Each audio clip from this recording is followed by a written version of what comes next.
Keluarga terdakwa pembunuhan berencana Yosua Richard Eliezer berharap nota pembelaan yang dibacakan Richard Eliezer membuatnya divonis lebih ringan dari tuntutan jaksa. Keluarga juga meyakini tim penasihat hukum Eliezer akan memberikan yang terbaik dalam sidang pledoi yang akan dimulai pukul 19.30 waktu Indonesia Barat sesaat lagi. Dan kami atas nama keluarga Richard Eliezer tetap memohon kiranya Barada Richard Eliezer sebentar akan mengikuti sidang pembacaan pembelaan dapat diberikan kekuatan sehat dan kuat oleh Tuhan dan dia dapat berkata sesuai dengan apa yang dia ketahui. Yang kedua juga kepada Bapak Roni Talapesi sebagai pengacaranya dapat tetap mendampingi Barada Richard Eliezer. Juga kepada orang tuanya yang saat ini ada di Jakarta. Mungkin orang tuanya saat ini akan mengikuti sidang sebentar. Kami tetap berharap hanya mereka juga tetap kuat dan tabah dalam menghadapi persidangan saat ini. Dan kami tetap melihat tayangan di televisi, di Kompas TV atau di media lain. Dan kami tetap sebentar akan terus mengikuti sidang ini. Dan berharap kiranya Barada Richard Eliezer Pudiang Lumiu dapat diberikan keringanan hukum sebab dia ada seorang JC dapat keringanan hukum dari hakim yang mulia. Terdakwa pembunuhan berencana Yosua Richard Eliezer beberapa saat lagi akan membacakan nota pembelaan atau pledoi. Bagaimana analisis hukum dan juga apa saja kira-kira poin yang bisa dimasukkan Eliezer dalam nota pembelaannya, kita masih bahas bersama dengan pakar hukum pidana Yenti Garnasi. Bu Yenti, tadi sebelumnya kita sudah bahas soal status justice collaborator atau penguak fakta dari Eliezer. Nah, apakah poin ini masih bisa jadi salah satu celah Eliezer memasukkannya ke dalam pembelaan untuk bahan pertimbangan hakim nantinya? Ya, kalau JC kalau saya lebih pas ya, pengungkap semua fakta ya. Sebenarnya kalau penguak itu kan seolah-olah tadinya kita nggak tahu ada fakta, terus menguak itu arahnya lebih ke whistleblower ya. Kalau ini kan enggak, karena dia sudah masuk di sini.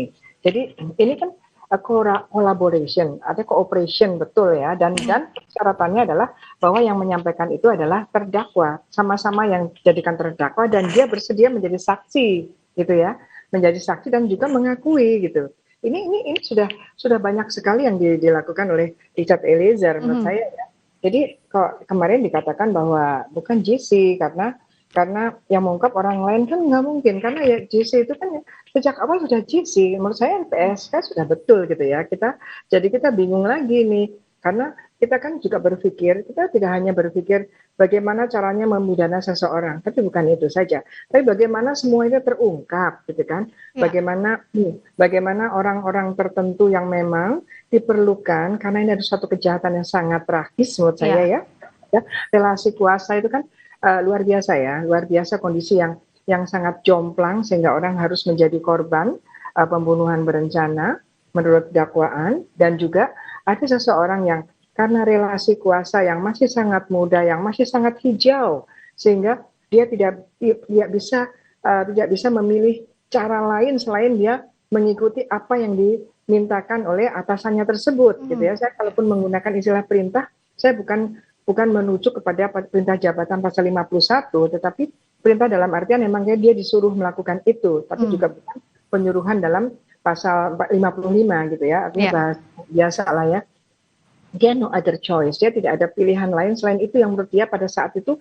Saya kira harus dilihat kondisinya sedemikian rupa. Dalam situasi kondisi ini harus dipelajari betul kondisi Richard Eliezer pada waktu itu, yang dia tidak tahu apa-apa, tidak tahu juga ada permasalahan di Magelang, kan dia mengatakan tidak tahu permasalahan di Magelang kan. Semua mengatakan tidak tahu. Tiba-tiba dia disuruh membunuh gitu ya. Dan lucu juga, masa mau nggak Ricky RR itu dikatakan bahwa kamu mau nggak nanti backup saya, kan kayaknya kebalik sekali ya. Harusnya kan kamu saja yang menanyakan ke Yosua, saya yang backup kan gitu. Yang membackup biasanya yang lebih kuat kan.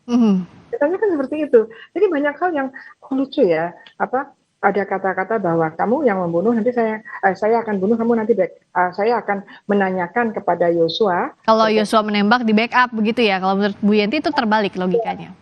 Mengklarifikasi, saya mau mengklarifikasi ke Yosua, kalau Yosua ngelawan, saya di backup, itu aneh ya. Masa yang lebih tinggi minta di backup yang lebih rendah, kan aneh sekali kan. Ya itu kan logikanya kan aneh ya.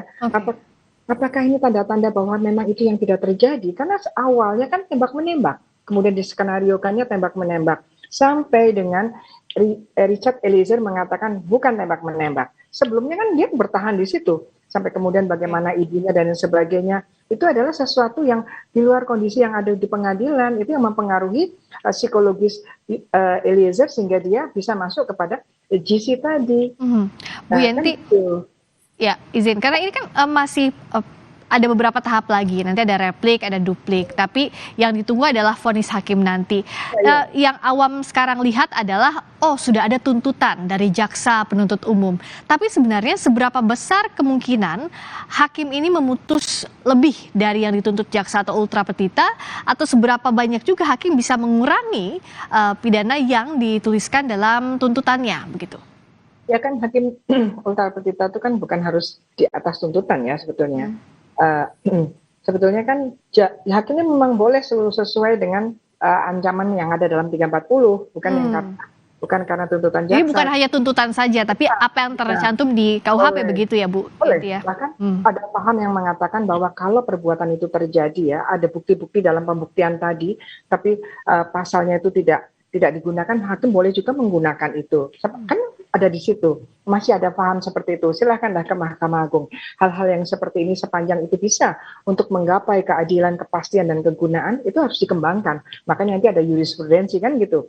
Paling tidak Eliezer akan dalam pledoinya adalah kalau dia kan dari GC, dan GC itu adalah pidananya mengacu kepada bisa mulai sampai ringan sekali pidana percobaan dengan persyaratan khusus sampai dengan kalaupun dipidana harus pidana yang paling ringan. Ini kan sudah aneh. Masa nya lebih ringan dari JC-nya ini Richard Eliezer, pasti itu akan disampaikan bahwa dikatakan bahwa dia tidak mengungkap. Dia mengungkap, dia bukan penguak yang pertama, dia mengungkap semuanya kok. Sehingga kita semua tahu bahwa ternyata begitu. Kemudian bahwa skenarionya, bahwa dia bilang kamu harus bertahan, bahwa itu tetap di Magelang, gitu kan? Kemudian tetap itu di Saguling. Ya, yang itu ada di Saguling, gitu kan? Akhirnya dia tahap demi tahap ini karena terlalu lama, jadi kita juga sama-sama ikut mengingat-ingat gitu ya. Ini kan membebani masyarakat juga. Sequence yang mana begitu ya Bu Yenti ya, saking panjangnya. Saking panjangnya ini melebihin drama Korea ini. Ya kan drama Korea itu kan memang di Koreanya nggak seperti itu kan, itu memang difiksikan. Apakah kita mau ke sana? Kan tidak, kita berdasarkan bukti ya kan, apalagi jaksa harusnya menuntutnya itu betul-betul tidak ada. Saya juga bingung, ada jaksa menangis, tidak boleh ada perasaan di situ, betul-betul ya memang hitam putih saja ya itu kan apa tidak gitu. Nah hakim nanti masih ada hal-hal seperti itu yang menilai kan hakim, bukan jaksa dalam tuntutannya gitu kan. Apalagi tuntutannya jaksa awalnya kan menggebu-gebu sekali kan ya. Dalam dakwa, dalam pembuktian begitu ya, yang ditunggu tuntutan justru yang kemarin banyak menuai komentar ya Bu Yenti.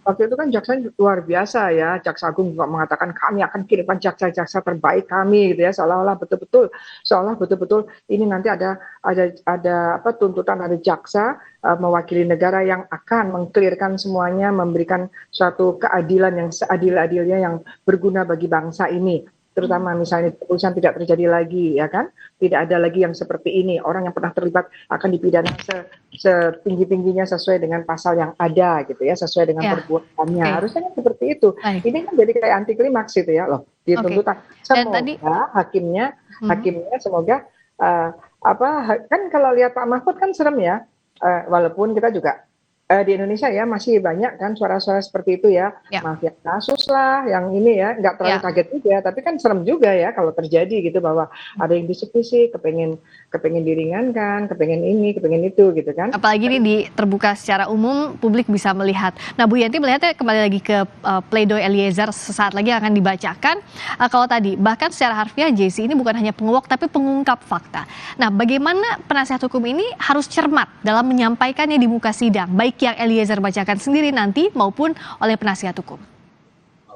Ya, ya kalau istilahnya itu kalau penguak itu kan tadinya kita nggak tahu ada kasus, tiba-tiba ada kasus, maka kita sebutkan bahwa penguak itu kan belum tentu sampai selesai juga, tetapi ini loh ada kasus seperti ini gitu ya. Kita lebih mendekati ke whistleblower, siapa sih yang mau menilploid bahwa terjadi kejahatan ini gitu kan. Tetapi kan ini tidak, karena awalnya sudah ada penyidikan yang dilakukan, penyidikan walaupun ada sebelumnya malah ada propam sendiri gitu kan yang kemudian ternyata menyalahi, dan kemudian ada seseorang yang menyediakan dirinya dan dirinya itu juga terdakwa dan dirinya bersedia menjadi saksi dan mengakui kesalahannya. Jadi banyak sehingga dia dapat reward. Karena apa? Bagi negara yang lebih penting adalah ini fakta ini, pengadilan ini terbukti ya.